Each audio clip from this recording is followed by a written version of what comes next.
Ladies and gentlemen, seekers of light and secret knowledge wherever you may be, you are listening to Points of Light Radio, the podcast dedicated to taking you past the apron and behind the closed doors of lodges everywhere. And here is your host, Stan Miller. Greetings, brothers and sisters. Shalom. Assalamu alaikum. It's wonderful to be back with you here on Points of Light Radio. And today we're going to be trying to shed light on a very little known organization. I'm going to bring you a conversation I had with a guest a while back. And my guest for this segment of Points of Light Radio will be a gentleman named John Hayes. He's the Martinist Order of the Golden and Rosy+Cross Legate for Canada. Now, the organization of the Martinist Order of the Golden and Rosy+Cross is quite a deep organization. It is an esoteric and spiritual organizations with habitats meeting around the world. Now, this is a very deep order that we're going to be covering here today. And I think it's just safest if I allow my guest to explain what the Martinist Order of the Golden and Rosy+Cross is all about. So without further explanation from me, let's go talk to Mr. Hayes. This is going to be very intriguing, I promise you. But are you still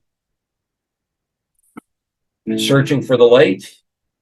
Are you still hungry for knowledge? Then just trim your lamp. Follow me. Mr. Hayes.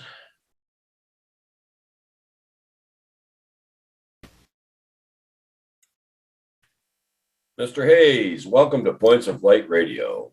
Thank you. Let me just rename myself so you don't have my business name on here.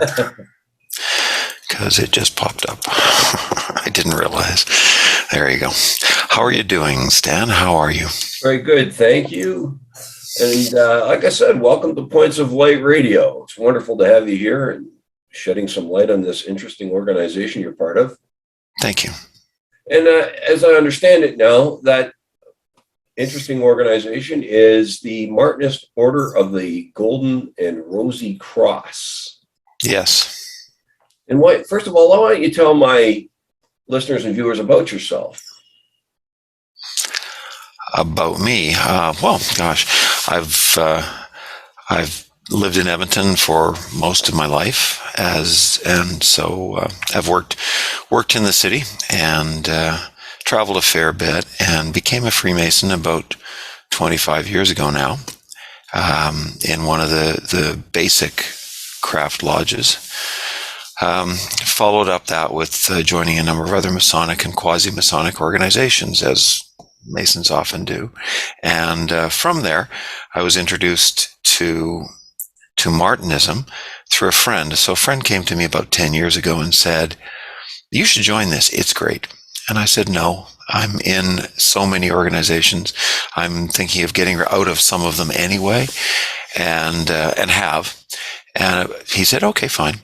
And about 4 years later, so 6 or 7 years ago, he came to me and he said, "You really should consider this.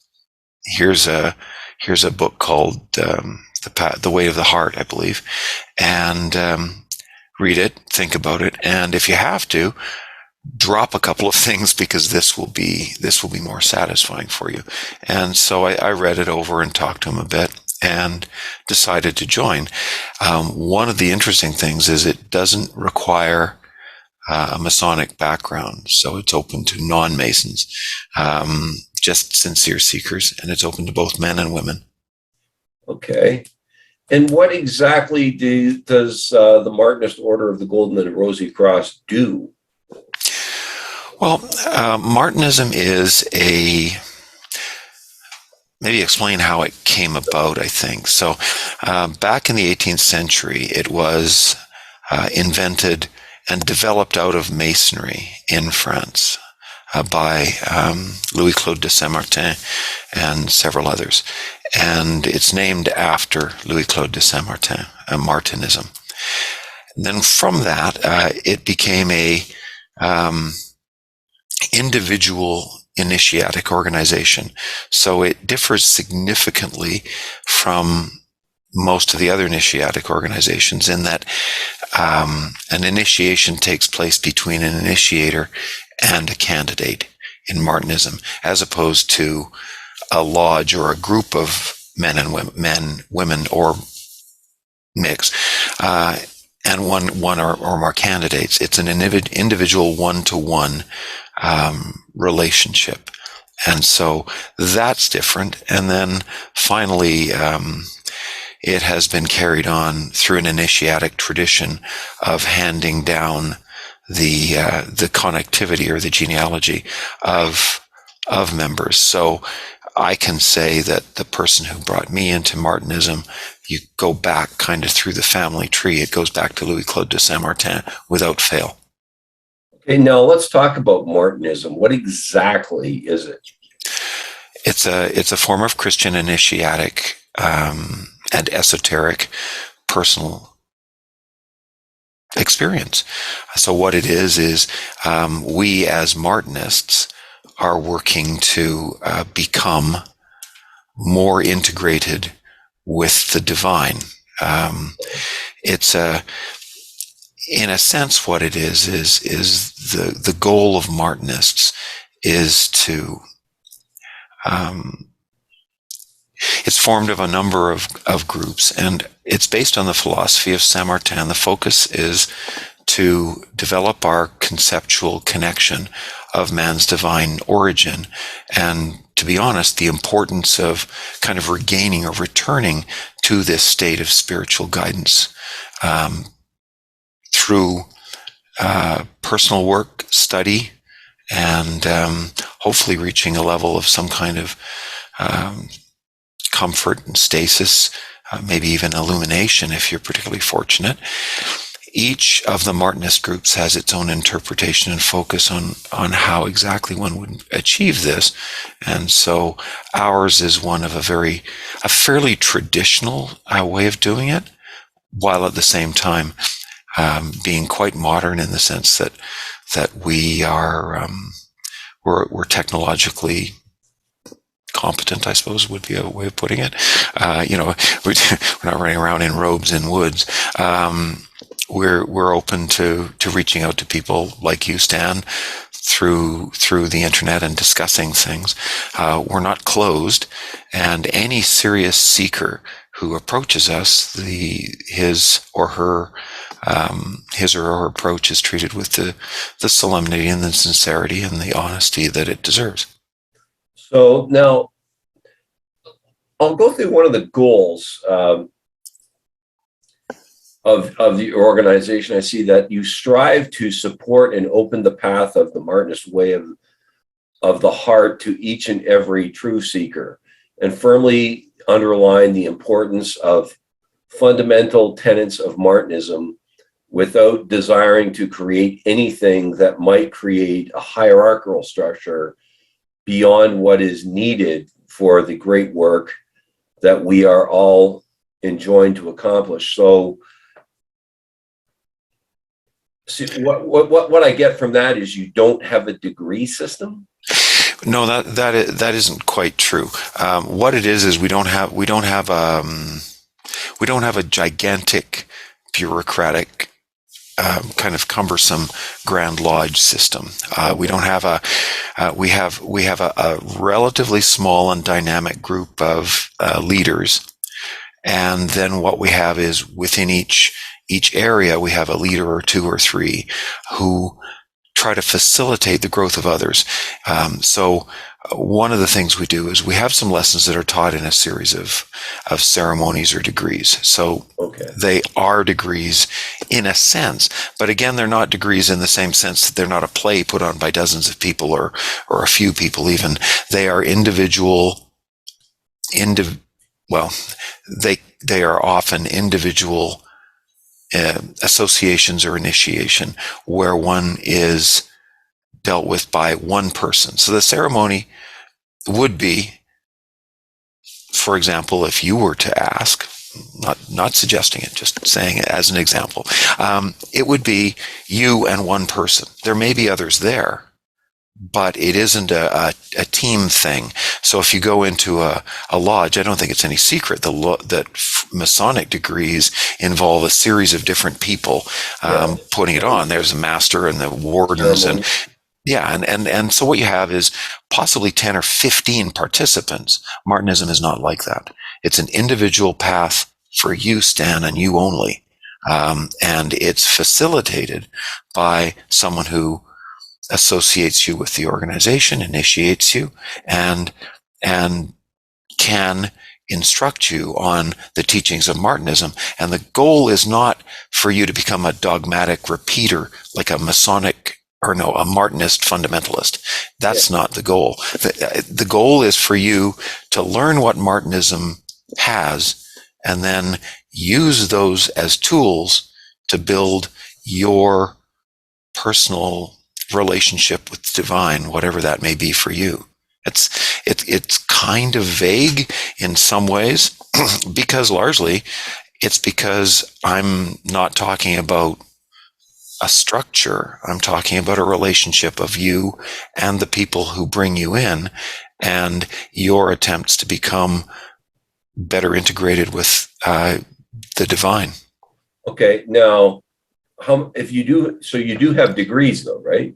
We do. Well, How yes. Two to become an initiate. Yeah.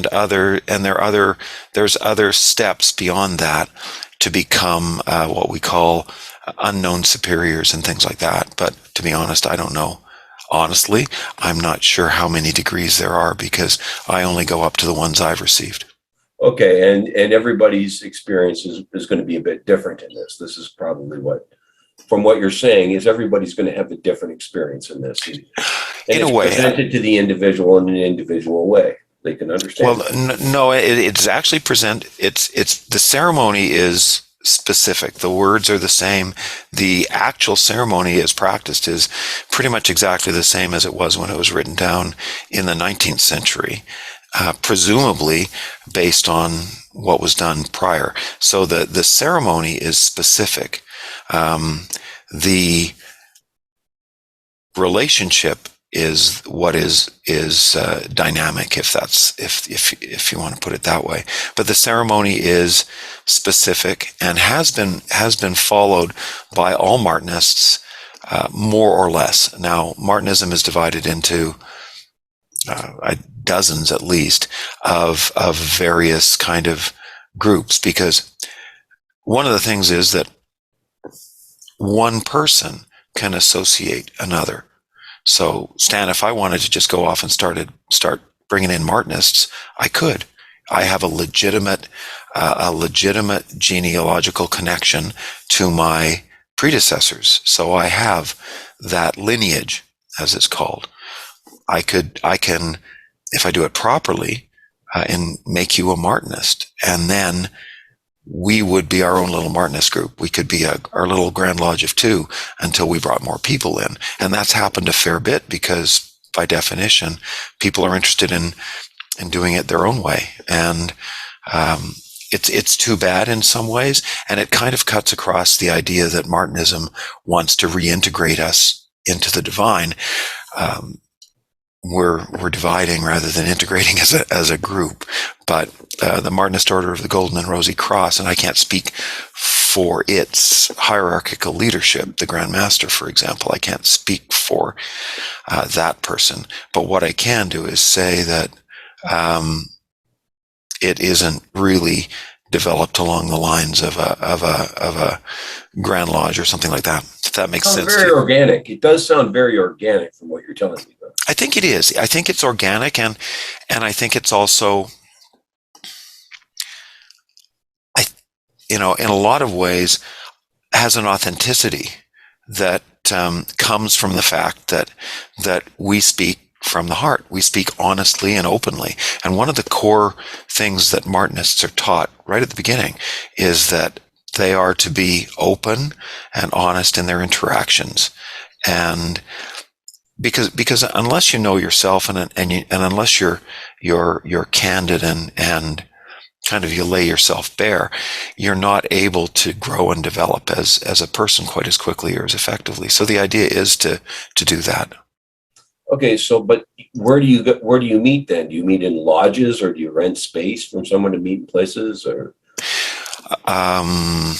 Again, it's horses for courses in a sense. It's whatever place will be effective. So we have, I know many of them have many groups rent lodges.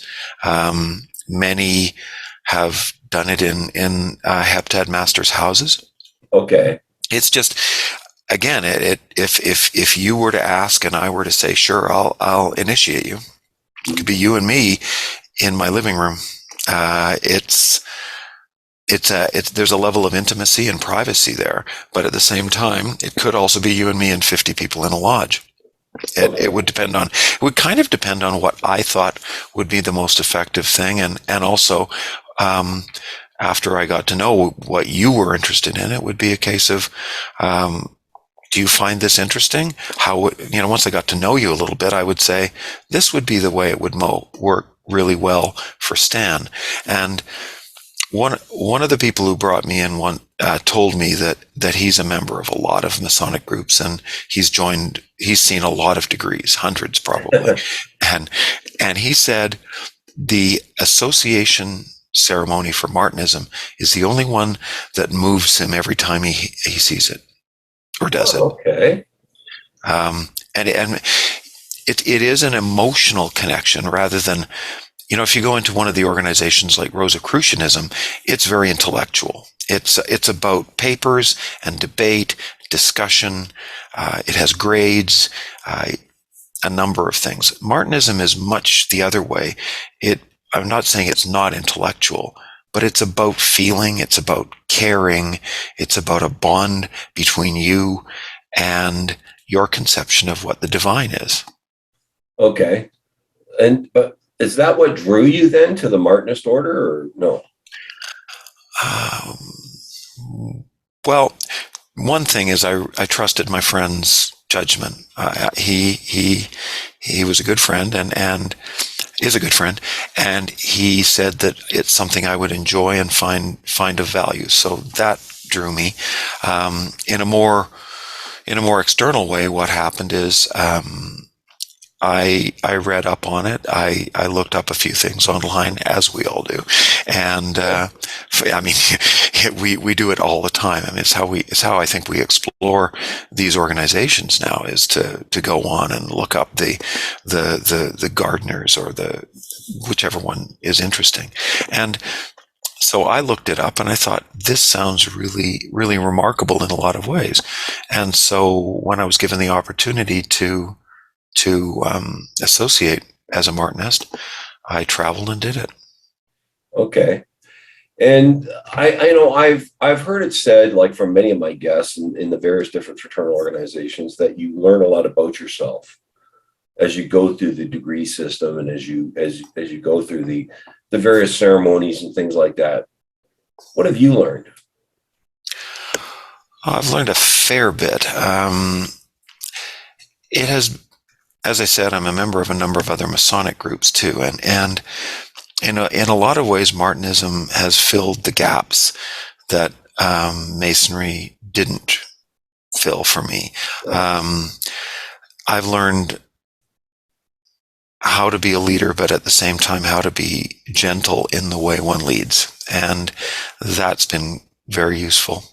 I've learned a fair amount about my conception of my relationship with the divine. Not something I hadn't had before, but it has honed and clarified what I think. And in candid and open discussions with people where we ask each other about symbolism and metaphor and esoteric items, it's interesting if three or four of us all go through an esoteric ceremony and one says, I was really struck by the meaning of the compasses. I was really struck by the square. I was looking at the perfect ashlar, and I thought, wow, what a cool symbol. I was looking at the ceiling, and I thought, there were paintings on the ceiling. And Masons always talk about, and I refer to Masons, but all of these organizations talk about how there are metaphorical and symbolical meanings to a lot of the things. I don't want to say all, because that's probably not quite true, but most of the things involved. And if you go through a ceremony and I go through a ceremony, it's just like if you walk through Barcelona and I walk through Barcelona, we're going to notice different things. And then when we compare notes later, I can say, wow, Stan thought that was cool. I thought this was cool. And so we can grow together in an understanding of what made each of us excited by the city we're in, or the ceremony we're going through, or the book we're reading, or the passages that we're studying in a Martinist meeting. We study passages of Martinist writing and other things in Martinist meetings. And so the heptad leader will say, here's a passage. And if it's virtual, put it up on the screen. If it's in person, read it and say, what do you guys think of that? And, someone may say, I thought it was great. Someone may say, that's misogynist as hell. And as this is not a male only organization, maybe we should talk about it in a different terminology. And they go, light goes off, and your perception shifts, the Overton window, if you want, but your understanding of yourself and the world becomes clarified by talking to other people. So, and I find that interesting too. So it is an organization that admits both men and women. Yes. Okay. Yeah. And what do you think it could do for other people, like for those thinking of joining? Well, if someone was interested in joining, we have and you've read from the website, so I'm assuming you've been there. We have a package that someone who's not yet applied can work through. And so it's a series of readings and exercises. They're not particularly difficult, but part of our goal is that each of us will meditate and think on the things we do, rather than just going through the ceremonies. There's a phrase in Masonry, meaningless. If these ceremonies have meant nothing more than the meaningless repetition of empty phrases, you haven't got anything out of them. There's a line in Masonry, something like that. And so we try to meditate on them and think on them. So what people would get out of that is an opportunity to follow their path in the company of others with a bit more clarity on what they want to do. Understanding, by bouncing ideas off people, you often get much more clarity on what you're doing. Teaching or leading, if you want to call it that, leading a study is a great way to learn what you know and what you don't know, especially what you don't know, because you get asked questions and you go, I don't really know, right? And so, or I hadn't even thought of that. And so as one of the leaders goes into an organization or a meeting, they've prepared their talk and they think they've got it totally grasped. And then it's wrenched out of their grasp by someone, and they say, what about this? What about this? What about this? And so you begin to explore it as a group, rather than be taught kind of didactically from the podium, as it were. Oh, that's interesting. Yeah, and it does sound like like one, probably, I think you'd agree with me when you talk about it brings you closer to the divine, as you put it. The idea is to be better integrated with the divine. The idea is that we were all part of divinity in the past. The fall was us falling away from that relationship, that closeness. And the idea is to study and bring our hearts closer. And that's why it is the way of the heart, not the way of the mind, really. Well, Mr. Hayes, I do appreciate your time today and taking the time to shed some light on this organization. And I look forward to hearing some more about this at some time. Well, thank you for the opportunity, Stan. It's been absolutely a pleasure. And we, as our website says and everything else says, we any sincere expression of interest will be dealt with honestly, openly, and honorably. So we invite people who are interested to reach out to us through our website or directly to a Martinist if you should know one. Thank you, sir. Have yourself a great night. Thank you, too. John Hayes, brothers and sisters. As I predicted, the Martinist Order of the Golden and Rosy Cross is a very deep organization. I think you've probably noticed that as I fellowshipped here on the segment. But I will say that we've really only scratched the surface here today and during this segment. I'm going to enclose a link in the details section of this podcast to the Martinist Order of the Golden and Rosy Cross. And you can explore it further for yourself. And I often do that here on Points of Light Radio, just so that you can, for further study, right? And but what I do love about the nature of Martinism is that you were led on a journey when you joined, as you are with many other different organizations, but quite a unique journey in this case. And I also like the fact that the journey is unique to the individual. I don't know about you, but I really did enjoy this conversation. Had you ever heard of the Martinist Order of the Golden and Rosy Cross? I know I hadn't until recently, right? But I do appreciate Mr. Hayes coming on here. I want to apologize for not bringing this to you sooner. This was a conversation I had, as I said earlier, late last year, I guess you could say. But I'm afraid we'll have to part for now. But before I go, I want to remind you that this podcast is available on both YouTube and Spreaker. Please share, like, and subscribe when viewing Points of Light Radio on YouTube. You can follow Points of Light Radio on my Facebook page at facebook.com/Points of Light Radio. My Twitter handle is at PO Light Radio. You can see the link to my Spotify channel in the details section of this podcast. But brothers and sisters, I'm sorry to part with you, but until we meet again, just step